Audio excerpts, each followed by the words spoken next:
In today's video, I'm going to show you how to add JavaScript to your WordPress website using Elementor. And don't worry, it's beginner-friendly and easier than you might think. Start by logging into your WordPress dashboard. Once you're in, head over to the Pages section in the sidebar. Here you'll see a list of all your pages and posts. Pick the page where you want to add your JavaScript.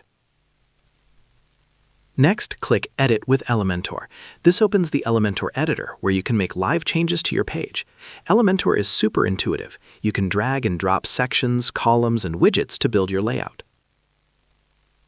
To add JavaScript, we'll use the HTML widget.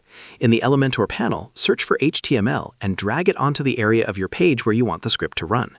Once it's on your page, click the widget to open its content area. This is where you'll paste your JavaScript code.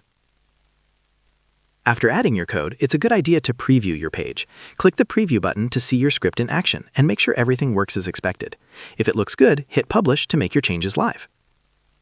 And just like that, your page now has JavaScript running through Elementor. You can go back anytime to tweak or update the code to fit your project's needs. And that's how you add JavaScript in Elementor. Share this video and subscribe for more helpful